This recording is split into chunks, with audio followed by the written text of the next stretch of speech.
नमस्कार, news India देख रहे हैं आप। मैं हूं आपके साथ पूजा मोहन पांडे। बुलेटिन की शुरुआत के साथ ही एक तस्वीर आप मेरे पीछे देख रहे होंगे और इस तस्वीर में आपको नजर आएगा कि जिक्र अमित शाह का हो रहा है, चाणक्य का हो रहा है, चाणक्य के चक्रव्यूह का हो रहा है, क्योंकि बीजेपी आज जो भी है वो अमित शाह की बदौलत है। 2024 के लोकसभा चुनाव से साल भर पहले बीजेपी एक्टिव मोड में है। हो भी क्यों ना, 5 राज्य मध्य प्रदेश, राजस्थान, तेलंगाना, छत्तीसगढ़ और मिजोरम में विधानसभा चुनाव होने जा रहा है। इन राज्यों में होने वाले विधानसभा चुनावों को 2024 का सेमीफाइनल कहा जा रहा है। लिहाजा बीजेपी कोई भी कोर कसर नहीं छोड़ना चाह रही है। बीजेपी की जीत के लिए अमित शाह ने खुद मोर्चा संभाल लिया है। शाह के लिए कहा जाता है कि वो अपने विरोधियों को सियासी चक्रव्यूह में ऐसे घेरते हैं कि उनके लिए इसे तोड़ना मुश्किल ही नहीं, नामुमकिन होता है।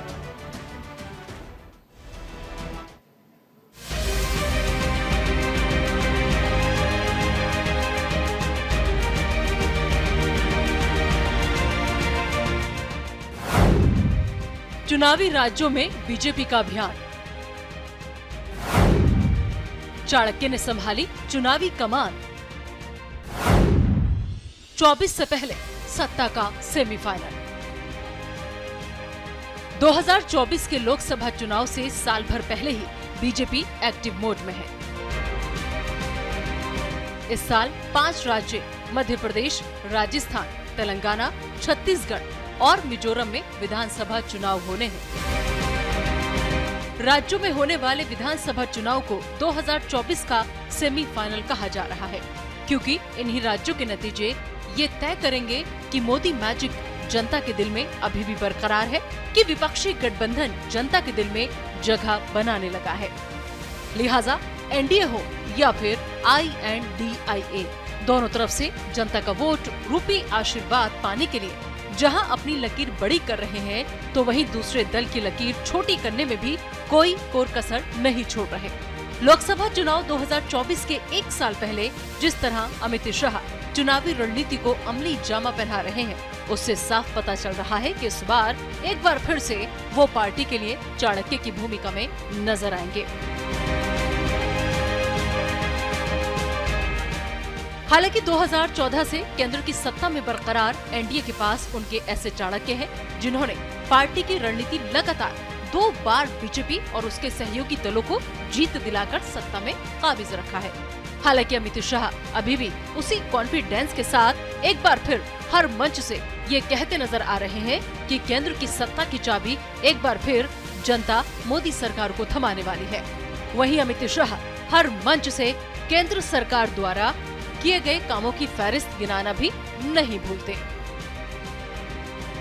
भारतीय जनता पार्टी की सरकार केंद्र में बनी, 9 साल मोदी जी ने शासन किया और इस 9 साल में मोदी जी ने समग्र दुनिया में भारत का झंडा बुलंद करने का काम मोदी जी ने किया है। समग्र दुनिया में कहीं पर भी मोदी जी जाते हैं, चाहे अमेरिका जाए, जापान जाए, फ्रांस जाए, अफ्रीका जाए, इंग्लैंड जाए, हजारों लोग मोदी मोदी मोदी मोदी मोदी मोदी के नारे लगाते हैं।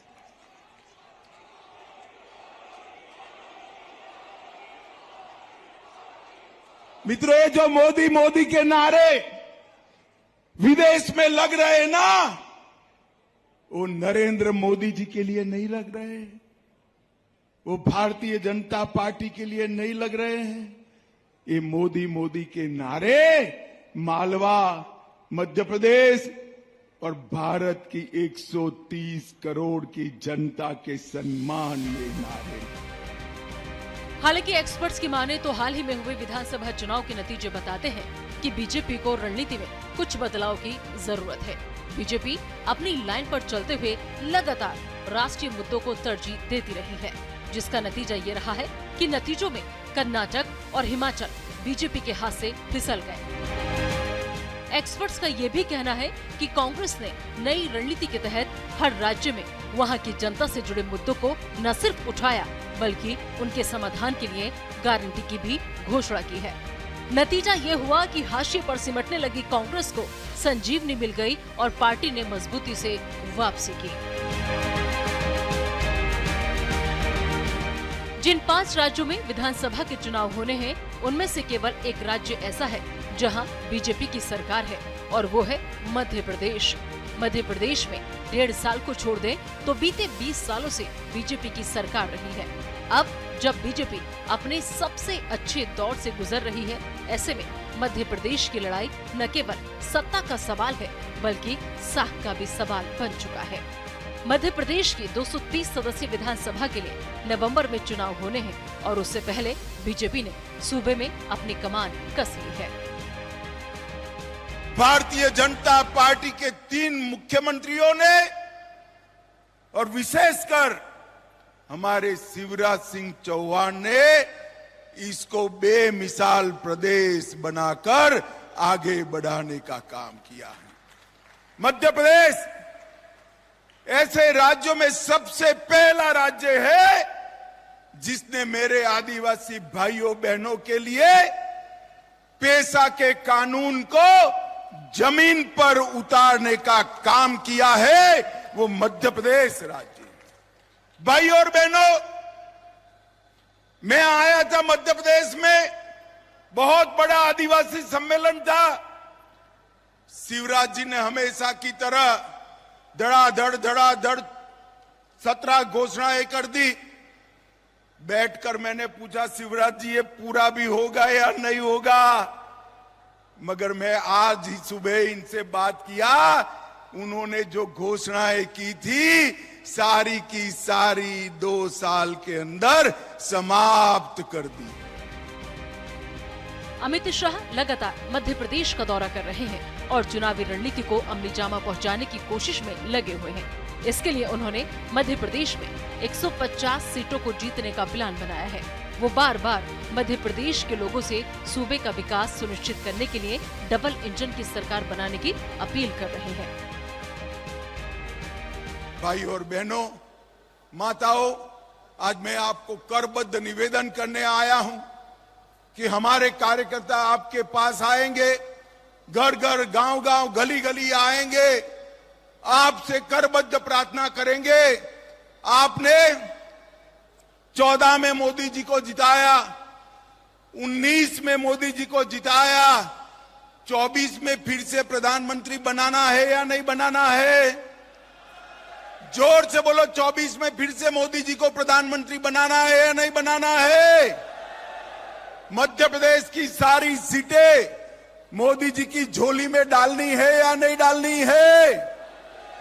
तो उसके पहले 23 में फिर से नरेंद्र मोदी जी के नेतृत्व में डबल इंजन सरकार मध्य प्रदेश में बनानी पड़ेगी।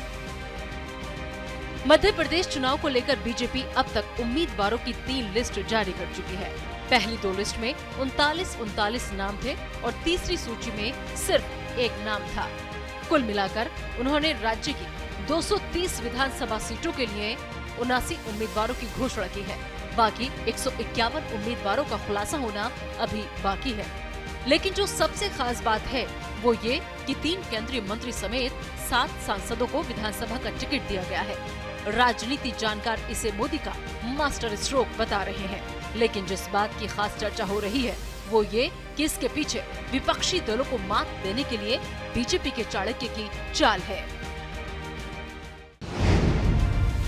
मध्य प्रदेश विधानसभा 2018 का चुनावी परिणाम: कुल सीट 240, कांग्रेस 114, बीजेपी 109, अन्य 7। इसके बाद ज्योतिरादित्य सिंधिया ने 22 विधायकों के साथ कांग्रेस पार्टी से किनारा कर लिया, जिसके बाद कांग्रेस की सरकार गिर गई और फिर 1.5 साल बाद शिवराज ने सीएम की कमान संभाली थी। लेकिन इस बार बीजेपी कोई चूक नहीं होने देना चाहती। यही वजह है कि इस बार बीजेपी ने अपनी रणनीति बदली है। इस बार सीएम के चेहरे का ऐलान भी नहीं किया गया है। राजनीतिक गलियारों में इसके पीछे बीजेपी के चाणक्य की सोच बताई जा रही है। अब देखने वाली बात यह है कि चाणक्य की नीति का एमपी चुनाव पर क्या प्रभाव पड़ता है। Bureau report, news India.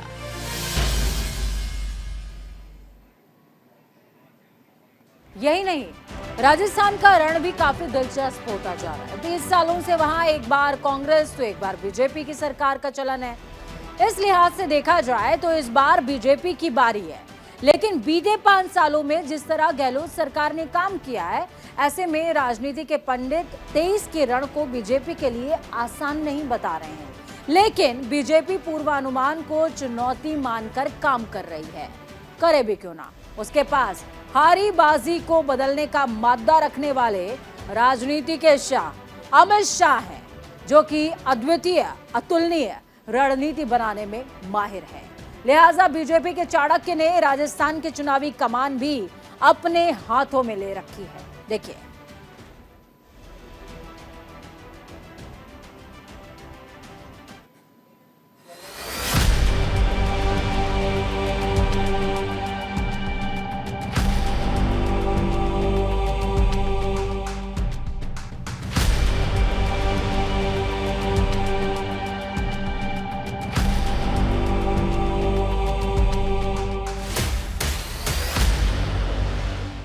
Rajasthan का रण भी काफी दिलचस्प होता जा रहा है। 30 सालों से वहां एक बार कांग्रेस तो एक बार बीजेपी की सरकार का चलन रहा है। इस लिहाज से देखा जाए तो इस बार बीजेपी की बारी है। लेकिन बीते 5 सालों में जिस तरह गहलोत सरकार ने काम किया है और जिस तरह बीजेपी में अंदरूनी खींचतान का माहौल रहा, उसके बाद बीजेपी के चाणक्य ने राजस्थान की चुनावी कमान भी अपने हाथों में ले ली है। डूंगरपुर जिले के बड़ेश्वर धाम पहुंचे केंद्रीय मंत्री अमित शाह ने बीजेपी की परिवर्तन संकल्प यात्रा को झंडी दिखाकर रवाना किया। इसके बाद शाह ने गहलोत सरकार पर जमकर निशाना साधा। सीएम गहलोत पर हमला बोलते हुए शाह ने कहा कि गहलोत सरकार ने जल योजना के तहत मिलने वाले पैसे पर भी भ्रष्टाचार किया। इससे लोगों को पानी समय पर नहीं मिल रहा। उन्होंने कहा कि राजस्थान में ऐसी सरकार को उखाड़ फेंकना होगा। राजस्थान विधानसभा चुनाव को लेकर बीजेपी ने प्रदेश में अभी तक अपने प्रत्याशियों का ऐलान नहीं किया है। कहा जा रहा है कि बीजेपी राजस्थान में मध्य प्रदेश वाला फॉर्मूला अपना सकती है। यहाँ भी एमपी की तरह केंद्रीय मंत्रियों को चुनावी मैदान में उतारा जा सकता है। अमित शाह राजस्थान के नेताओं को चुनाव पर फोकस करने की सलाह दे रहे हैं। बीजेपी की एक टीम बीते 3 महीनों से प्रदेश में सक्रिय है, जिसके फीडबैक के आधार पर नेताओं से बातचीत की जा रही है और विधानसभा के टास्क दिए जा रहे हैं और इसकी मॉनिटरिंग खुद अमित शाह कर रहे हैं। पूरे राजस्थान पर उनकी नजर टिकी हुई है। प्रदेश सत्ता परिवर्तन को लेकर निकाली गई परिवर्तन संकल्प यात्राओं और प्रधानमंत्री नरेंद्र मोदी की महासभा के बाद राजस्थान बीजेपी में अब टिकटों को लेकर मंथन शुरू हो गया है। माना जा रहा है कि इस बार बीजेपी में 70 पार को टिकट देने के फॉर्मूले में भी बदलाव किया जा सकता है। केंद्रीय गृह मंत्री अमित शाह के साथ होने वाली बैठक में पार्टी इस बाबत कोई फैसला ले सकती है। राजस्थान में चल रहे सत्ता के महासंग्राम में बीजेपी अपनी अपनी रणनीतिक बिसात बिछा रही है। बीजेपी पहली सूची में ए और डी श्रेणी की सीटों पर उम्मीदवारों के नाम घोषित करने की तैयारी में है। राहुल बाबा, जानते हो ना राहुल बाबा, जानते हो ना, उन्होंने कहा, ध्यान से सुनिएगा, हिसाब मांगना है राहुल बाबा का। उन्होंने कहा कि जो हिंदू संगठन है ये लश्कर-ए तोयबा से भी खतरनाक है। राहुल बाबा, आप हिंदू संगठनों का लश्कर-ए तोयबा के साथ तुलना करते हो और आपके गृह मंत्री कहते थे हिंदू टेरर चल रहा है। माताओं, भाइयों, बहनों, मुझे बताओ, टेरर के साथ हिंदू का नाम जोड़ना आपको सहमत है? जोर से बोलिए, सहमत है? ये इंडी अलायंस, एक गठबंधन वोट बैंक की राजनीति करने के लिए, तुष्टीकरण की राजनीति करने के लिए किसी भी स्तर पर जा सकते हैं। मगर अब मैं उनको कहने आया हूं, जितना आप बोलोगे उतने ही कम होते जाओगे। 2014 में थे, 19 में उससे भी कम हुए और अब ये शुरू किया है सनातन धर्म के खिलाफ आलाप। 2024 में दूरबीन लेकर भी दिखाई नहीं पड़ोगे, दूरबीन लेकर भी। एक कैटेगरी में उन विधानसभा सीटों को शामिल किया गया है जहां बीजेपी लगातार 3 बार से जीतती आ रही है और पार्टी मजबूत स्थिति में है, जिसमें बीजेपी के लिए एक कैटेगरी की सीट लगातार 3 बार जीतने वाली सीट बीकानेर पूर्व, रतनगढ़, फुलेरा, विद्याधर नगर, मालवीय नगर, अलवर शहर, अजमेर उत्तर, अजमेर दक्षिण एससी, ब्यावर, नागौर, सोजत, पाली, बाली, सूरसागर, सिवाना, भीनमाल रेवदार एससी, उदयपुर, राजसमंद, आसीन, भीलवाड़ा, बूंदी, कोटा दक्षिण, लाडपुरा, रामगंज मंडी, झालरापाटन, खानपुर विधानसभा सीटों के नाम शामिल है। इसके साथ ही पार्टी डी कैटेगरी की सीटों पर प्रत्याशियों के नाम घोषित करने की तैयारी में है, जहां लगातार 3 बार से हार का सामना करना पड़ रहा है। बीजेपी के लिए डी कैटेगरी की सीट लगातार 3 बार हारने वाली सीट सरदारपुरा, लक्ष्मणगढ़, सपोट्रा, दातारामगढ़, कोटपुतली, झुंझुनू, सांचौर, बाड़मेर, शहर फतेहपुर, खेतड़ी, नवलगढ़, राजगढ़, लक्ष्मणगढ़, लालसोट, सिकराय, टोडा भीम, बाड़ी, वल्लभनगर, भागीदोरा और बस्सी विधानसभा में उम्मीदवारों के नाम घोषित कर सकती है। बीजेपी के लिए राजस्थान चुनाव के लिहाज से खासा महत्वपूर्ण है, क्योंकि यहाँ पर अभी भी मौजूदा कांग्रेस की सरकार है। लेकिन बीजेपी को 2019 के लोकसभा चुनाव में यहाँ से सभी 25 सीटों पर एनडीए को जीत मिली थी। बीजेपी की कोशिश इस बार यहाँ पर सरकार बीजेपी की बनाकर लोकसभा चुनाव में 25 का जादुई आंकड़ा बरकरार रखने की होगी। राजस्थान में विधानसभा चुनाव को लेकर बीजेपी में लगातार मंथन का दौर जारी है। अमित शाह लगातार बीजेपी के प्रदेश नेताओं के साथ चुनावी बातचीत कर रहे हैं। बीजेपी की कोशिश राजस्थान में रिवाज कायम करने की है। अब आने वाले समय में देखना होगा कि बीजेपी के चाणक्य विधानसभा चुनाव के लिए अपने तरकश से कौन सा तीर निकालते हैं। Bureau report, news India. तो चलिए ग्राफिक्स के जरिए आपको बताते हैं चाणक्य के बारे में। जी हाँ, अमित शाह के बारे में। 5 बार गुजरात विधानसभा के विधायक रहे हैं अमित शाह 1997 से 2017 तक। 2012 में नरनपुरा विधानसभा निर्वाचन क्षेत्र से अमित शाह को चुना गया था। 1987 में बीजेपी युवा मोर्चा से अमित शाह का जुड़ा हुआ 1997 में पहली बार विधायक बने। इसके अलावा 2014 बीजेपी के राष्ट्रीय अध्यक्ष के पद पर अमित शाह की नियुक्ति हुई। 2019 में केंद्रीय गृह मंत्री के पद पर जिम्मेदारी अमित शाह ने संभाल ली। 1964 में अमित शाह का जन्म मुंबई में हुआ था। 1983 की बात करें तो एबीवीपी से जुड़ा हुआ अमित शाह का 4 दशक से ज्यादा राजनीति का अनुभव है। 1987 में बीजेपी युवा मोर्चा से जुड़ा हुआ। 1997 में पहली बार जीतकर सामने आते हैं। इसके अलावा और भी ग्राफिक्स आपको बताते हैं। 5 बार गुजरात विधानसभा से विधायक रहे हैं अमित शाह। 2012 का जिक्र यहां पर जरूरी हो जाता है। 2012 में नरनपुरा विधानसभा निर्वाचन क्षेत्र से चुने गए। 2002 के गुजरात विधानसभा चुनावों में इतिहास रचा अमित शाह ने। अमित शाह 1,58,000 से ज्यादा वोटों से विजयी हुए। ये रिकॉर्ड अंतर अब तक का रहा है। 19 अगस्त 2017 को राज्यसभा के लिए चुने गए अमित शाह। गुजरात क्रिकेट एसोसिएशन के अध्यक्ष भी रहे हैं अमित शाह। अमित शाह 22 फरवरी 2016 से सोमनाथ ट्रस्ट गुजरात के ट्रस्टी हैं।